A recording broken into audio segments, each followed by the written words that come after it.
जय जय सीताराम करि हर ध्यान तरई भव प्राणी। जय जय सीताराम भजो सिया रामा रामा। ओ जय जय सीताराम भजो जय सिया रामा के जय जय सीताराम। भजो सिया रामा रामा। ओ जय जय सीताराम भजो सिया रामा रामा के जय जय सीताराम। क्या कह दिया? सतयुग सब जोगी विज्ञानी करि हरि ध्यान तरई भव प्राणी। सतयुग में सभी विज्ञानी होते थे, ऐसे ऐसे संत, ऐसे ऐसी व्यवस्था, ऐसे ऐसे विमान आज के वैज्ञानिक कर ही नहीं सकते। बिना पेट्रोल बिना किसी डीजल के चलते थे विमान, पुष्पक विमान, न जाने कितने ऐसे विमान थे कि जिसमें कुछ पेट्रोल डीजल का खर्चा ही नहीं। बस ऐसे बैठे हो, इशारा किया चलो, कहाँ चलना है बता दिया, यहाँ अपने आप जा रहा लेके। अब हम आप कहते हैं आज विज्ञान ज्यादा आगे हो गया, बिल्कुल नहीं। विज्ञान तो भी बहुत पीछे है। हमारे संत मुनि ऋषियों ने जितना लिख दिया पहले, वो आज वो पूरा कर रहे हैं, बहुत पहले। अब सूर्य की दूराई मान लो कितनी दूरी पर सूर्य है, वैज्ञानिकों ने अब ढूंढ पाया है कितनी दूर है सूर्य की, यहाँ से कितनी ऊंचाई है। और गोस्वामी तुलसीदास जी पहले ही लिख दिए, जुग सहस्र योजन पर भानु। हनुमान चालीसा तो सबको आती होगी, पहले ही लिख दिया। अब आज के वैज्ञानिक आज जो आविष्कार कर लेते हैं, कह देते हैं कि अरे देखो ये आज ये ऐसा, देखो हमने ये कर लिया, ये हमने इतना अच्छा बना लिया।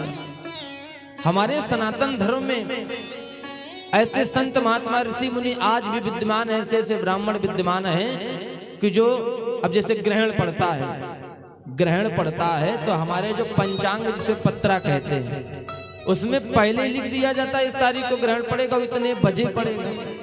वैज्ञानिक की क्षमता ही नहीं पहले बता दे, वो तो जब पढ़ने वाला होगा तो पेपर में निकलेगी फलाने दिन ये पढ़ने वाला है। और वो 100 साल पंचांग ले लीजिए तो आज के 100 साल पहले तक का आगे का देख लीजिए कब कब पढ़ा, और जो आगे पढ़ने वाला 100 सालों तक। ऐसे ऐसे हमारे महान विद्वान लोगों ने पहले ही व्यवस्था कर दी कि 100 सालों में कब कब किस किस तारीख पर ग्रहण पड़ेंगे। तो हमारा सनातन धर्म श्रेष्ठ है, ये कोई साधारण बात नहीं है। सतयुग में सब जोगी विज्ञानी थे और भगवान का ध्यान करते थे। जब भगवान का ध्यान पूजन करते थे, अनेकों वर्ष तपस्या करते थे, तब कहीं जाकर के उन्हें प्रभु के दर्शन प्राप्त होते थे। सतयुग के बाद क्या आया? त्रेतायुग। गोस्वामी तुलसीदास जी त्रेतायुग का वर्णन करते हैं। त्रेता विविध जत नर करही, जय जय सीताराम। प्रभु समर्प करम भव तरही, जय जय सीताराम। भजो सिया रामा रामा। जय जय सीताराम भजो जय सिया रामा के जय जय सीताराम। भजो सिया रामा रामा। जय जय सीताराम भजो सिया रामा रामा के जय जय सीताराम। त्रेता विविध जत नर करही, प्रभु ही समर्प करम भव तरही। त्रेता में बहुत जतन करने पड़ते थे, तपस्या में लीन है, घर परिवार को छोड़ दिए, तपस्या कर रहे हैं, तब कहीं प्रभु की कृपा होती थी उन पर। त्रेता के बाद आया द्वापर युग। द्वापर युग के विषय में बताते हैं, द्वापर करि रघुपति पद पूजा, जय जय सीताराम। द्वापर करि रघुपति पद पूजा, जय जय सीताराम। नर ढब तरही उपाय न दूजा, जय जय सीताराम। भजो सिया रामा रामा। जय जय सीताराम। भजो सिया रामा रामा कि जय जय सीताराम। भजो सिया रामा रामा हो जय जय सीतारामा। भजो सिया रामा रामा कि जय जय सीताराम। क्या बताया? द्वापर करी रघुपति पद पूजा। द्वापर में भगवान के चरणों में वंदना करते रहते थे लोग अनेकों हजारों वर्षों तक। मूर्ति के सामने खड़े हैं और बिल्कुल वहीं पर खड़े हैं, एक पैर पे खड़े होकर कोई तपस्या कर रहा है, कोई अपनी श्वास को रोक के तपस्या कर रहा है, कोई कैसे भी कर रहा है। तब कहीं प्रभु के दर्शन होते थे द्वापर युग में। और द्वापर युग के बाद क्या आया? क्या आया बताइए? सतयुग निकला, त्रेता निकला, द्वापर निकला, फिर क्या आया? कलयुग। बहुत जानते हैं आप लोग। एक बार अपने लिए ताली बजा लीजिए सभी लोग। वाह, अच्छे लोग हैं, यही तो कहते हैं ना, श्रोता वक्ता ज्ञान निधि कथा प्रभु की गुण। उसके बाद आया कलयुग। गोस्वामी तुलसीदास जी महाराज लिखते हैं कलयुग की सरलता देखिए, कलयुग के लाभ क्या हैं, कलयुग से क्या क्या पुण्य प्राप्त हो जाता है। कलयुग के विषय में लिख रहे हैं गोस्वामी तुलसीदास जी महाराज, कलयुग केवल नाम आधारा जय जय सीताराम। सुमिर सुमिर नर उतरई पारा जय जय सीताराम। भजो सिया रामा रामा हो जय जय सीताराम। भजो सिया रामा रामा जय जय सीताराम। भजो सिया रामा रामा हो जय जय सीताराम। भजो सिया रामा रामा जय जय सीताराम। कितनी सरलता। कलयुग केवल नाम धारा और सुमिर सुमिर नर उतरई पारा। अब इतना तो सरल ना सतयुग में था, ना तो त्रेता में मिला, ना मिला आपको द्वापर में। कलयुग में क्या है? केवल भगवान का नाम लेते रहो। और ऐसा जरूरी नहीं कि मंदिर में ही बैठे। भगवान कहते हैं कि अपने माता पिता की सेवा करते रहो, अपने से बड़ों का सम्मान करते रहो, मैं उससे ही प्रसन्न हो जाता हूँ। और केवल मन से मेरा स्मरण करते रहो। ये शरीर आपको मुझे नहीं चाहिए, प्रभु आपका शरीर नहीं मांगते कि अपना शरीर हमको अर्पण करो ना, केवल अपना मन हमको अर्पण कर दो। और ये शरीर अपना इस संसार में लगाइए, सदुपयोग में लगाइए। कलयुग केवल हरि गुण गाहा और गावत नर पावै भव था। कलयुग में कितनी सरलता। केवल हरि का गुणगान, स्मरण, उनका चिंतन, केवल इतना करने से ही कल्याण हो जाता मनुष्य का। अब बताइए इससे सरल तो कुछ नहीं होगा। इतनी सरलता है कलयुग में कि केवल नाम लेने से कल्याण हो जाएगा। अब इससे सरल तो कुछ हो ही नहीं सकता। ये इतना सरल है कि जैसे रसगुल्ला रखा है प्लेट में, उठाया और खा लिया, इतना सरल है सरल कि नहीं है बताइए? है सरल। सरल है क्योंकि भगवान का नाम ही लेना है। लेकिन सरल होने के बाद भी ये बहुत कठिन है।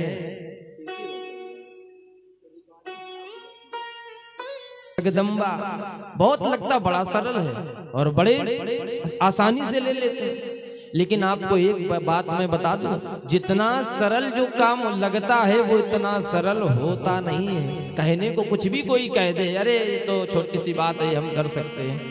जैसे अश्वत्थामा था, अश्वत्थामा को जब पकड़ के ले गए, उसकी मस्तक की मणि निकाल ली, उसको काली काली पोत के उसको सभा से निकाल दिया गया। जैसे ही बाहर निकाला गया तो लोगों ने पूछा, भैया आज ये दशा तुम्हारी कैसे हुई? मैंने तो सुना है तुमको आज सभा से निकाल दिया गया। तो अश्वत्थामा कहता, अरे ये तो छोटी सी सभा, छोटी सी सभुल्ली थी, हम तो बड़ी बड़ी सभा से निकल गए। मतलब कहते हैं कि मनुष्य क्या अच्छा है, क्या बुरा है, हमें क्या करना है, क्या नहीं करना है, यदि ये जान लेना तो समझ लो उसका कल्याण होना निश्चित है। प्रभु की कृपा उस पर अवश्य होगी। कलयुग में सरलता की केवल भगवान का नाम ले लो, नाम लेने से कल्याण, लेकिन ऐसे नहीं। कहते हैं भागवत में आता है, कंठावरोधन विधौ स्मरणम कुतस्ते प्राण प्रयाण समये गहवाद वित्तये, कंठावरोधन विधौ स्मरणम कुतस्ते। बड़ी सुंदर रचना व्यास जी ने करी, कोई साधारण नहीं, भगवान के अवतारी पुरुष हैं। और 18 पुराण, 6 शास्त्र, 4 वेद, न जाने कितने उपनिषद, न जाने कितने ग्रंथ ऐसे बना दिए जिससे आज हमारा सनातन धर्म उच्च शिखर पर लहरा रहा।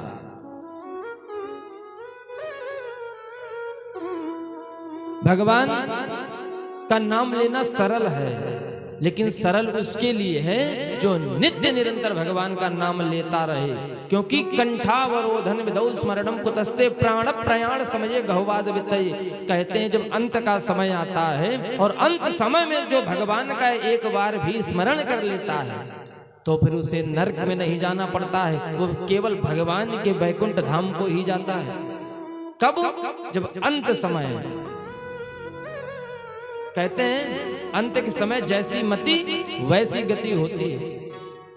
तो अंत के समय में जब व्यक्ति बिल्कुल जाने वाला होता तो लोग उससे कहते हैं भगवान का नाम लो, कहो राम। अब उसने कभी जीवन में लिया ही नहीं, वो पड़ा रहा तर्क कुतर्क में, ये अच्छा है, ये बुरा है, ये इनको मारो, इनको भगाओ, ये सब हमारा है। अब वो जीवन तो उसने इसमें गुजार दिया। अब अंत समय में उससे कह रहे कहो राम। भाई राम तो तब वो मुंह से निकले कि जब कभी उसका अभ्यास किया हो। अनौ अभ्यासे विषम विद्या अजीर्णम भोजनम विषम। संत कहते हैं बिना अभ्यास की विद्या निरर्थक हो जाती है। विद्या का यदि अभ्यास न किया जाए निरंतर तो वो बेकार हो जाती है। लगेगा कि हमें सब कुछ याद है, जब आवश्यकता पड़ेगी तो भूल जाओगे, क्योंकि उसका आपने अभ्यास नहीं किया है। बालक जब पेपर देता या पढ़ाया जाता, उसको परीक्षा देता तो उसको पुस्तक में बड़ा याद करना पड़ता है। कई बार उसे याद हो जाता है, उसके बाद भी उसको बार बार पढ़ता है, बार बार याद करता है कि वो भूल न जाए। क्योंकि विद्या ऐसी है कि थोड़ी देर के लिए आपके पास आई और आपने उसका मनन चिंतन नहीं किया हृदय से, तो दूसरे के पास चली गई, जो उसका स्मरण कर रहा है उसके पास चली गई। अब क्या? अजीर्णम भोजनम विषम। भोजन भी ज्यादा नहीं करना चाहिए। यदि ज्यादा भोजन कर लोगे तो फिर पेट की समस्या आ जाएगी। इसलिए आवश्यकता अनुसार, आवश्यकता से ज्यादा जो भी करोगे उसमें नुकसान ही नुकसान। कंठावरोधन विधौ स्मरणम कुतस्ते। अंत के समय जो कंठ होता है ना, ये अवरुद्ध हो जाता है। बोलना तो चाहता है कि कुछ कहें, बस केवल मुंह खुलता है, आवाज नहीं निकलती। चाहे जिसकी भी अंत का समय हो, उसके पास बहुत लोग गए भी होंगे, देखा होगा प्राण त्यागने के समय वो बोलना चाह रहे हैं कुछ, और 4 लोग घेरे भी हैं परिवार के, कि हो सकता हो का ये बताने वाले हो कि माल जेवर कहाँ गाड़ा है, और पास में खड़े, हाँ बप्पा बोलो बोलो बप्पा। बप्पा बेचारे वो कहना कुछ चाहते हैं, तुम इस चक्कर में वहां खड़े हैं कि जल्दी बता दे कहां रह गए। अंत समय जब आता तो कंठ अवरुद्ध हो जाता है, मतलब बोलना बंद कर देता है।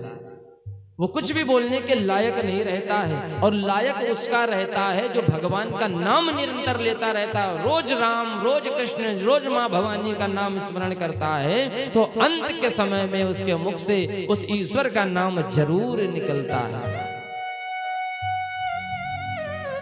इसलिए हम सभी को ये करना चाहिए कि जितना भी समय हमें शेष मिले, वैसे तो समय है ही नहीं आज के समय में। लोग ये कहते हैं बहुत बिजी रहते पंडित जी, हमें समय नहीं है, खाने का समय नहीं है।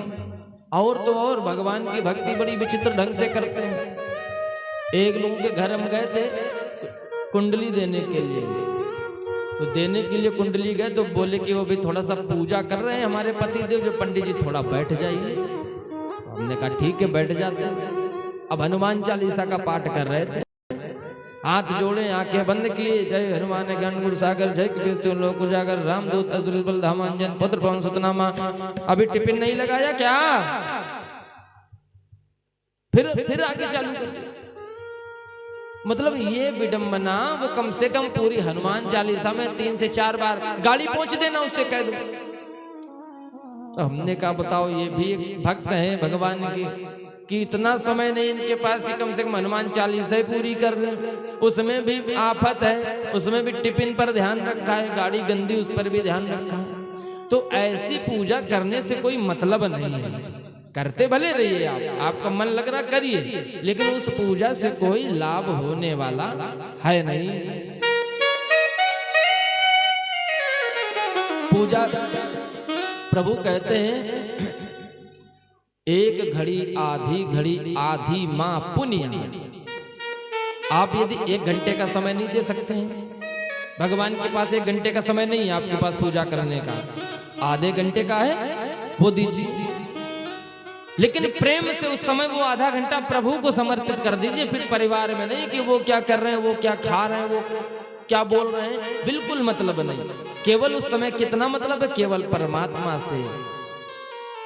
आधे घंटे का समय नहीं, 15 मिनट का समय है, तो वो 15 मिनट ही परमात्मा को दे दीजिए कि हे प्रभु ये 15 मिनट में केवल आपके समक्ष बैठूंगा। आपको कोई मंत्र आए या ना आए, नियम बना लीजिए कि 15 मिनट में प्रभु तुमको समर्पित कर रहा हूं। प्रभु इस समय में और कोई काम नहीं करूंगा, केवल हे प्रभु केवल मुझे आपको देखना है, केवल आपके दर्शन करना है। 15 मिनट वो भी समय नहीं है, 5 मिनट का समय है, 5 मिनट का समय निकालिए।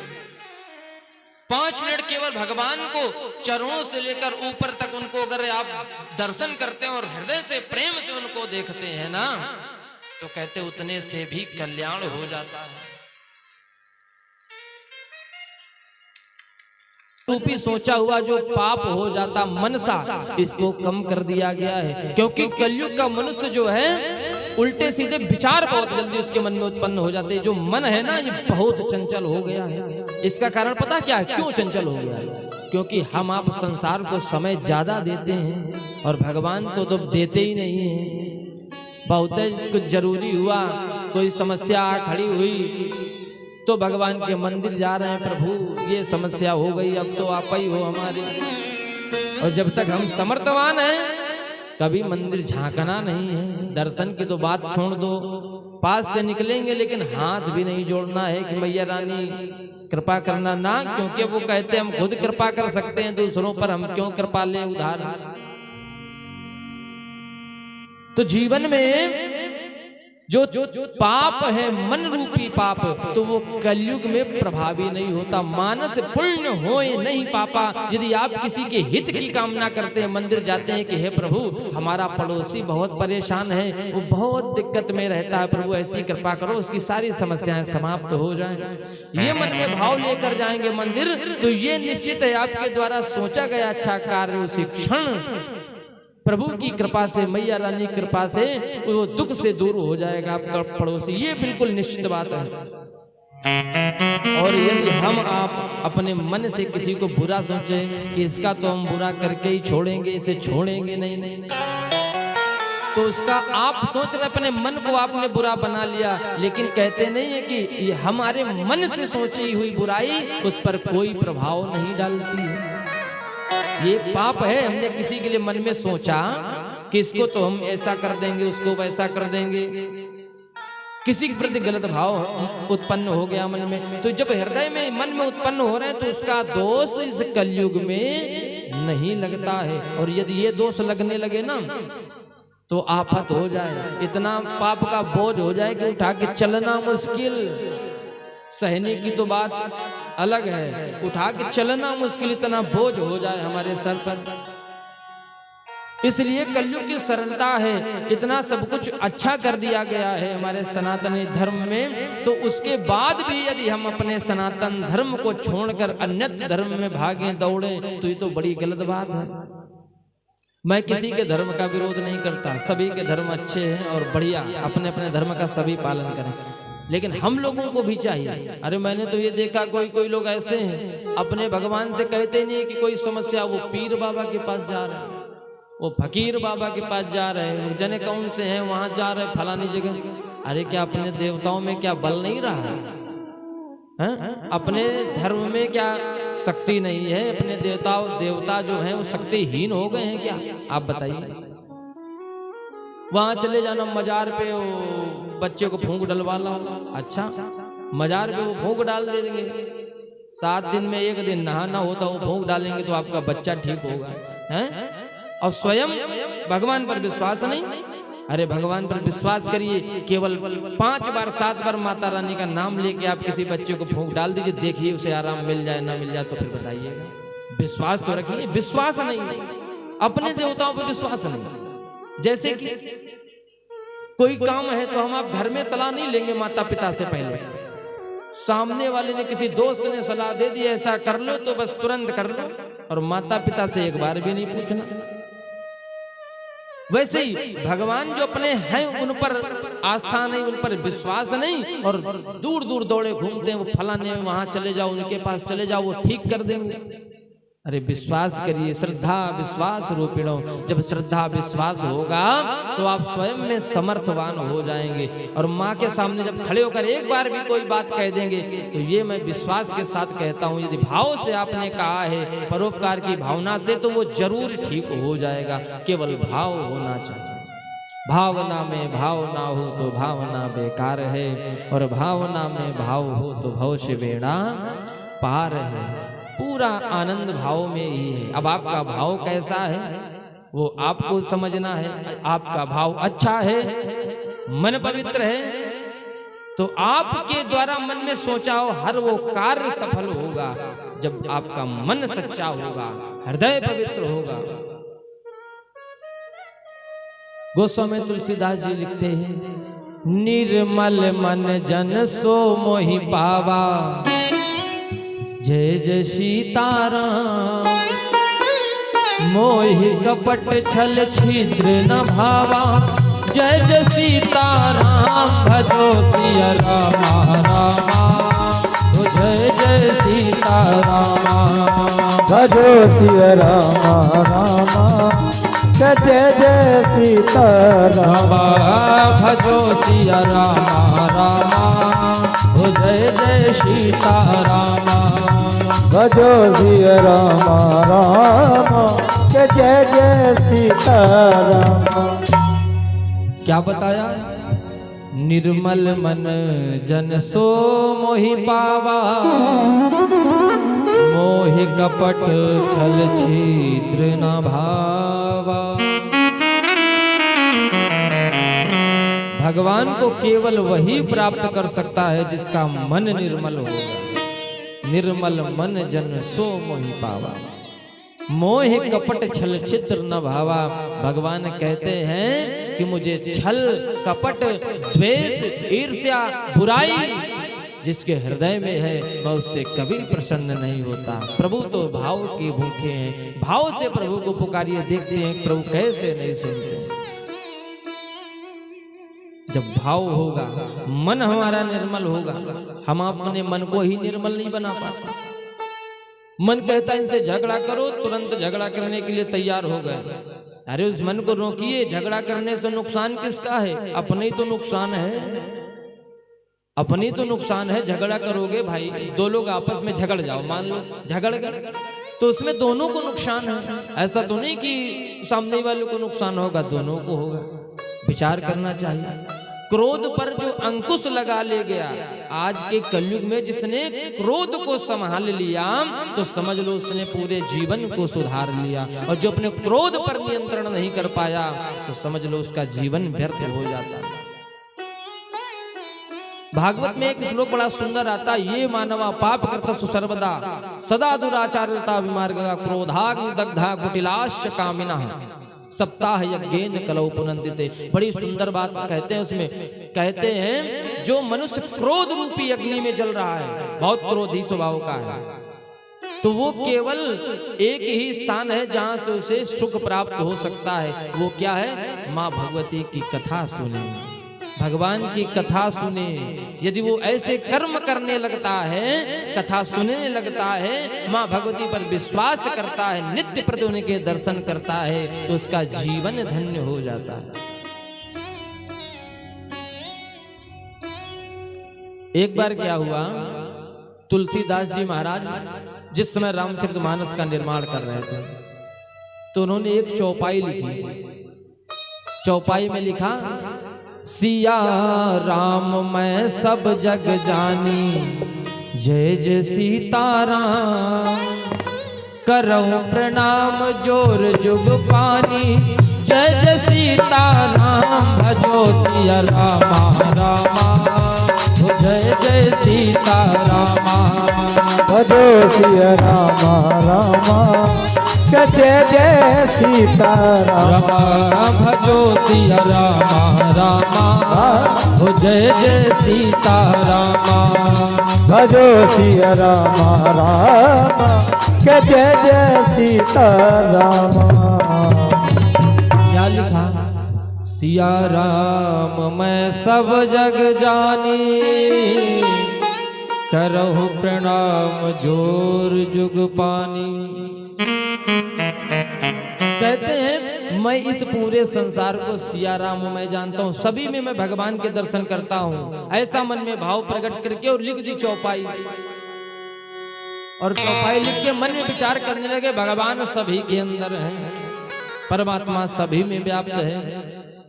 तो रास्ते में जा रहे थे, वहां लिख करके, और रात्रि का समय था तो रख दिया बंद की कुटिया। किसी काम से थोड़ा जाना था बाहर, तो बस निकल के चले। रास्ते में एक बालक मिला। बालक ने, छोटा सा बालक था, उन्होंने कहा कि स्वामी जी आप इधर से मत जाइए। स्वामी जी ने पूछा क्या बात है? तुलसीदास जी की बात मैं बता रहा हूँ। तुलसीदास जी ने पूछा क्या बात है, क्यों ना इधर से जाऊं? तो बोले आगे एक सांड देवता खड़े हैं और वो जो भी निकल रहा उसको दौड़ा के मारते। तुलसीदास जी कहते हैं तब तो हम बिल्कुल जाएंगे। बोले क्यों? आप क्यों जाएंगे? आपको मारेगा नहीं? बोले हमें नहीं मारेगा, हम तो जान लेंगे इसमें भगवान बैठे हैं। सिया राम मैं सब जग जानी, मैं आज ही चौपाई लिख के आया हूँ और ये प्रभु की प्रेरणा से ही मैं लिख के आ रहा हूँ, अपने मन से तो मैंने नहीं लिखी। ये प्रभु जैसा हमें प्रेरणा दे रहा वैसा मैंने लिख दिया है। तो मैं जाऊंगा और उनको प्रणाम कर लूंगा, नहीं मारेंगे हमें क्योंकि भगवान है उनमें, और भगवान की प्रेरणा से मैंने चौपाई लिखी है। और आगे चल पड़े। और जब आगे गए तो जैसे ही सांड देवता ने देखा तो उसका तो कार्य था मारना, तो दौड़ करके आया और एक बार उठा के पटकी लगाई। जैसे पटकी लगाई तो तुलसीदास जी महाराज भागे वहां से, बचाए प्राणों को। और बड़ा दुखी हुए, बड़े क्रोधित, बोले आज जाएंगे और आज मैंने जो चौपाई लिखी इसको पन्ना इसका हटा देंगे, ये बिल्कुल गलत है। गए और जैसे उस पन्ने को फाड़ने लगे तो हनुमान जी महाराज प्रकट हो गए। बोले ये क्या कर रहे हो? अरे बोले चौपाई गलत है। बोले क्यों? बोले इसमें लिखा है सिया राम मैं सब जग जानी, सब में भगवान है। अरे जब सब में भगवान है तो सांड ने हमें मारा क्यों? हमने तो उनको प्रणाम किया था, हे प्रभु प्रणाम, और फिर भी उसने मार दिया हमें। चौपाई गलत। हनुमान जी महाराज कहते तुम्हारा सोचने का तरीका अच्छा नहीं, तुम समझ नहीं पा रहे। बोले तुमने चौपाई लिखी सिया राम मैं सब जग जानी। जब तुम यहाँ से चले थे जाने के लिए उस मार्ग पर, तो आपको एक बालक ने रोका था ना कि आप उधर मत जाइए। यदि आप उनमें भी भगवान को देख लेते कि इस बालक में भी भगवान है और आप उसकी बात को मान लेते तो आज ये दशा न होती। चौपाई आपने लिखी सिया राम मैं सब जग जानी, तो आप ये जो उस बच्चे में भी भगवान को देख लेते। आपने देखा ही नहीं उसमें भगवान। आप यही कहते हैं सब में भगवान है, आपने उस बच्चे में भगवान क्यों नहीं देखा? बोले हाँ बात तो सही है, ये बहुत बड़ी गलती हो गई हमसे और क्षमा याचना मांगी हनुमान जी महाराज से। बिल्कुल बात सही है, ये हमारा ही अपराध है। हम काश उस बालक की बात को मान लेते, उसमें भगवान को देख लेते, तो आज ये हमारे साथ अनहोनी ना होती। ऐसे ही हम आप अच्छी बातें यदि कहीं बताई जाएं, यदि कोई कहने लगे तो कहते ये बड़े ज्ञानी हैं, ये दिन भर जब देखो तो बड़ा उपदेश करते हैं, और उसकी बात मानेंगे नहीं। और फिर अपने जब मन का करते हैं उल्टा सीधा हो जाता तब पछताते हैं, अरे ये बहुत गलत हो, काश मैं वो बात मान लेता, काश मैं अपने पिताजी की बात मान लेता और मैं ये कार्य न करता तो आज मुझे ये दुख ना उठाना पड़ता। और फिर पछताए होत का जब चिड़िया चुग गई खेत, जब सब कुछ समाप्त ही हो गया फिर क्या करोगे? इसलिए मनुष्य जीवन मिला है, बड़ा अनमोल है, ये साधारण नहीं, ये देवताओं को दुर्लभ है। ये देवता तरसते हैं कि हमको मनुष्य का जीवन मिल जाए, तो एक बार हम भी पृथ्वी लोक पर जाके देख लें। लेकिन ये साधारण बात नहीं मिलता है। जो बड़े पुण्य करते हैं, बहुत ऐसे कुछ अच्छे पुण्य किए होंगे तो मनुष्य का शरीर प्राप्त होता है।